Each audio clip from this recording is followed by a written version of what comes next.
నమస్తే, welcome to our channel. నేను మీసిరి. ప్రస్తుతం మనతో పాటు ఉన్నారు ప్రముఖ ఆధ్యాత్మికవేత్త, సూర్య ఉపాసకులు, Sun Spiritual Society founder, vegetable therapist Vikramaditya garu. గురుగారితో మాట్లాడతాం. గురుగారు నమస్కారం. సూర్యోస్మితల్లి. గురుగారు, ఎంతో మంది కూడా ఆర్థిక సమస్యలతో ఇబ్బందులు పడుతూ ఉంటారు. కొంతమంది అప్పిచ్చి బాధపడతారు, కొంతమంది అప్పి తీసుకొని బాధపడతారు తీర్చలేక. ఇంకొంతమంది సంపాదించేది కూడా చాలకుండా వాళ్ళ ఖర్చులు ఎక్కువయ్యి అలాంటి ఏదో ఒక రకంగా అయితే ఆర్థిక సమస్యలు ఉంటూనే ఉంటాయి చాలా మందికి. ఈ ఆర్థిక సమస్యలు తీరాలంటే ఏం చేయాలంటారు? మీరు మంత్రాలు చెప్తూ ఉంటారు, ఇలాంటి మంత్రం చేసుకోండి శుభం జరుగుతుంది అని చెప్పేసి. సో ఆర్థిక సమస్యలతో బాధపడే వారికి ఏం చెప్తారు గురుగారు? భగ ప్రణీతర్భగ సత్యరాధో భగేమాం ధియముదవా దదన్న భగ ప్రజాజనయ గోవిరస్వై భగ ప్రనృభిర్నవంత శ్యామా. భగ అంటే భగవంతుడు, ప్రణీత భగ సత్యరాధో భగేమాం ధియముదవా దదన్న అంటే ఇది డీకోడ్ చేసి చెప్పాలి. భాగ్యవంతుడిని చెయ్యి, ఫైనల్ వెర్షన్. ఎంత అంటే ఎంత భాగ్యవంతుడిని చెయ్యి అంటే, నా ఇంట్లో గుర్రాలు ఉండాలి అంటే నాకు ప్రయాణ సాధనంగా ఒక మంచి వెహికల్.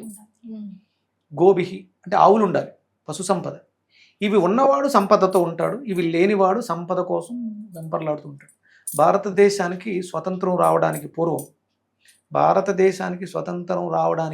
భారతదేశంలో జనాభా 30 కోట్లు. అంటే 1947 మనం భారతదేశం మొత్తం జనాభా 30 కోట్లు. ఇప్పుడు మన జనాభా ఎంత? 140, 150, 148 కోట్లు. ఎంత పెరిగాం? 3 times పెరిగిపోయింది. ఇప్పుడు మనం మాట్లాడుకుంటున్నటువంటి గుర్రాలు కానీ ఆవులు కానీ సంపద ఎంతో తెలుసా? 130 కోట్లు. అప్పుడు పశు సంపద 130-140 కోట్లు ఉండేది, జనాభా 30 ఉండేది. అప్పుడు విపరీతమైనటువంటి పాడి, విపరీతమైనటువంటి పాలు, విపరీతమైనటువంటి పెరుగు, విపరీతమైనటువంటి సంపదలు. గుర్రబళ్ళు అంటే ఎక్కడి నుంచి ఎక్కడికి వెళ్ళాలన్నా మన గుర్రబళ్ళే వాహనాలు, సాధనాలుగా వాటిలో వాడు. ఇప్పుడు జనం 140 కోట్లు ఉన్నప్పుడు ఇవి ఎన్ని ఉండాలి? ఇంకా ఎక్కువ ఉండాలి, డబల్ ఉండాలి జనాలకి. ఎంత ఉన్నాయి తెలుసా? 17 కోట్లు గోవులు ఉన్నాయి. గుర్రాలు అయితే లెక్క 1 కోటు 1/2 కోటు ఉండుంటాయి. మరి మనం సంపద ఎలా వస్తుంది మనకి? ఆవు ఉంటే అమ్మేద్దాం డబ్బు సంపాదిద్దాం అనుకునేటువంటి దరిద్రపు రైతులు, ఆవుని అమ్మేవాడు దరిద్రుడు. గుర్తుపెట్టుకుంటాం. మనం ఆ గోమాతను అమ్మేసాం, అందుకని దరిద్రం పట్టుకుని పీడిస్తుంది. వాళ్ళు చాలామంది పురుగుల మందులు తాగి ఆత్మహత్యలు చేసుకుంటారు పంట నష్టం వచ్చి. అమ్మలాని నుండి పోషించేటువంటి గోమాతను నువ్వు అమ్మేసావు కాబట్టి నువ్వు దరిద్రుడు అయిపోయావు. నువ్వు విషం తాగి చచ్చిపోవడానికి ప్రేరణ అయ్యావు. చచ్చిపోయినందుకు బాధపడక్కలే, నువ్వు ఏదో తప్పు చేసావు. భూమి తల్లిని ఎరువులతో చంపేశావు, పురుగుల మందు కొట్టి భూమి తల్లిని చంపేశావుగా. మరి నువ్వు చావడంలో తప్ప? అంటే ఇన్ని గోవులు ఉంటే ఆ గోవు మయంతో, పేడతో పౌష్టికమైనటువంటి కంపోస్ట్ ఎరువులు తయారు చేసి పంటలు పండించేటప్పుడు గోమేయే వసిత లక్ష్మి, ఆవు పేడలో లక్ష్మి నివాసం ఉంది. ఎలా అంటే మీరు ఒక ఆవు పేడ కడి తీసుకొచ్చి ఒక గజాల లెక్కన ఏదో చూస్తారు కదా, శుభ్రంగా దాంట్లో దీని కంపోస్ట్ ఎరువు కింద మార్చి విత్తనాలు ఏమైనా జల్లితే పంట పుష్కలంగా పండుద్ది. ఇప్పుడంతా కెమికలే. అంటే ఇది ఇప్పుడు నాకేం సంబంధం లేదు సార్, నేను సాఫ్ట్వేర్ ఎంప్లాయీని, నాకు ఇప్పుడు డబ్బులు రావట్లేదు అంటే నువ్వు తినేది అన్నావు, అది పండించేది రైతు. వాడిని నువ్వు ఇంప్రెస్ చేయకపోతే, మాట్లాడకపోతే, తిట్టకపోతే, రైతులు తిట్టాలి. ఎందుకు? ఎవరిని? ఆవుల్ని అమ్మేసేవాళ్ళని. ఒట్టిపోయిందని తీసుకెళ్ళి చెప్పేసి నువ్వు ఆవుని కబేళాలకు అమ్మేస్తున్నావు కదా, వాడు ఎక్కడ తీసుకెళ్తున్నావు నీకు తెలియదు. నువ్వు ఒక సంతలో పెట్టి పశువులు అమ్మేస్తున్నావు. ఆవు సంతలో పెట్టి అమ్మే పశువు కాదు, నీ ఇంట్లో సంపదలు పెంచేటువంటి లక్ష్మీదేవి. ఒకవేళ అది పాలు ఇవ్వటం మానేసింది, ఒట్టిపోయింది, అయినా సరే నువ్వు దాన్ని భరించాలి పోయేంత వరకు. అలాగే ఆవుని ఎలా అయితే చేస్తున్నాడు, తల్లిదండ్రులు కూడా అలాగే చేస్తున్నాడు. నీకు సంపద ఎందుకు ఇవ్వాలి? ఈ దరిద్రంతో, ఈ భావదారిద్రంతో ఉన్నంతకాలం మీకు డబ్బు పుట్టదు. ఇప్పుడు కేవలం నువ్వు, నేను, అతను కాదు, యావత్ భారతదేశం కూడా ఈ సమస్య రావడానికి సిద్ధంగా ఉంది. కేవలం మనం గోమాతని రక్షించుకోలేకపోతున్నాం కాబట్టి. గోవుని కాపాడు, వచ్చేస్తుంది మళ్ళీ.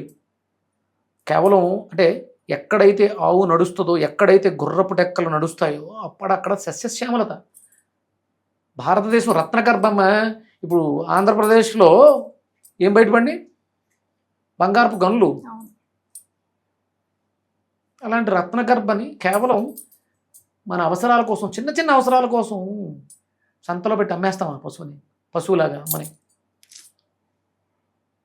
ఆవు పాలు తాగితే అనారోగ్యాలు రావు, ఆవు పేడతో కళ్ళాపి చల్లితే బ్యాక్టీరియాస్ రావు. అబ్బాబే పేడ అన్న ముట్టుకుంటారా? షిట్. అంటారు. ఈ షిట్లోంచి బయటకు వస్తే షిఫ్ట్ అవుతాం. ప్లీజ్ అమ్మ, డబ్బులు కావాలి అంటే ముందు మనం పెంచాల్సింది పశు సంపద, పాడి పరిశ్రమ, గోమాత. అంటే మళ్ళీ ఆవులు, గేదెలు, మేకలు పెంచేసి అమ్మేస్తే తిని దరిద్రులు ఎక్కువైపోయారు, జీవహింస చేసే దరిద్రులు ఎక్కువైపోయారు. ఆ అమ్మను కూడా అందుకని ఇంత దరిద్రాన్ని, అంటే భావదరిద్రంతో బాగా ఉన్నాం కాబట్టి భాగ్య దరిద్రులు అయిపోయాం, భాగ్యం దరిద్రం అయిపోయింది మనకు, పట్టు పీడిస్తుంది. అది మారాలంటే భగ ప్రణీతర్ భగ సత్యరాదో భగేమాం ధీయముదవా దదన్న భగ ప్రజాజనయ గోభిరస్వై భగ ప్రణృవిన్నవంత శ్యామ. ఈ మంత్రాన్ని ప్రతిరోజు చదవాలి. మీకు నేను PDF ఇస్తాను, డిస్క్రిప్షన్లో వెయ్యండి. పొద్దుటే లేచి మంచం మీద కూర్చొని చదివేసుకోవచ్చు, స్నానాలు చేయాలో ఏమీ లేవు. నైట్ పడుకునేటప్పుడు చదువుకోండి, పొద్దుట్లేండి. కొంచెం ఆ భావదారిద్ర్యం వెళ్ళిపోతే సంపదను ఎలా పెంచాలి, కనీసం ఎక్కడైనా ఉన్నటువంటి ఒక రైతు దగ్గర ఉన్నటువంటి ఒక ఆవుని అడాప్ట్ చేసుకుని దానికి నెలకి పోషణ ఎంత అవుతుంది, ఇస్తేనే వస్తుంది. వస్తే ఇస్తాను కాదు. నువ్వు బ్రతకడానికి 1 లక్ష రూపాయలు అప్పు చేసావు, 10,000 తీసి పక్కన పెట్టే గోశాలలు ఉన్నాయి, వాటికి డొనేట్ చేయండి. 1 లక్ష రూపాయలు అప్పు తెచ్చు, 90,000 నువ్వు వాడుకో. కానీ భగవంతుడు ఇంకొక రకంగా నీకు వచ్చే అవకాశం ఇస్తాడు. అది చేయాలనే సంకల్పం పెట్టుకోండి. అంతే తప్ప నాకు డబ్బు వస్తే ఇస్తాను, నాకు 1 కోటి రూపాయలు వస్తే 10 లక్షలు ఇచ్చేస్తాను. 100 రూపాయలు అప్పు చేసావు, 10 రూపాయలు ఇచ్చి గోవుని బతికించు. గోవు నిన్ను సంపన్నుని చేసేస్తుంది. మనం పెంచలేము, ఎందుకంటే మన దగ్గర ప్లేసు లేదు, ఏమీ లేదు. కానీ పెంచే వాళ్ళకి సాయం చేయి, వస్తుంది. ఈ మంత్రాన్ని ప్రతిరోజు ఉదయం సాయంత్రం చదివితే ఏదో ఒక దారిలో డబ్బు వస్తుంది. వచ్చిన డబ్బుని 10% డొనేట్ చేయి. గోశాలలు ఉన్నాయి, ఇస్కాన్ వాళ్ళు చాలా అద్భుతమైన సేవ చేస్తున్నారు, చాలామంది ఉన్నారు. అలాగే రైతుల దగ్గర కూడా ఉన్నాయి. దయచేసి అమ్మకండి, ఒట్టిపోయిన గోమాతల్ని అమ్మకండి. దానికి అయ్యే ఖర్చు మేము భరిస్తాం, మేము పెంచలేము, మీరు పోషించండి, మేము డబ్బు ఇస్తామని చెప్పేసి అని రైతులకి భరోసా ఇవ్వండి. పురుగు మందులు వాడకుండా వాళ్ళని ప్రేరేపించండి, చేతులు జోడించి వేడుకోండి. పురుగు మందులు కొట్టకండి, కంపోస్ట్ ఎరువులు వాడండి, భూమాతను సస్యశ్యామలం చేద్దామని వేడుకోండి. అందరం సంపన్నులు అవుతాం. నేను ఒక్కనే కదా, అందరం అవుతాం. చాలా చక్కటి విషయాలు చెప్పారు గురుగారు. సూర్యస్మృతి. ధన్యవాదాలు. సూర్యస్మృతి.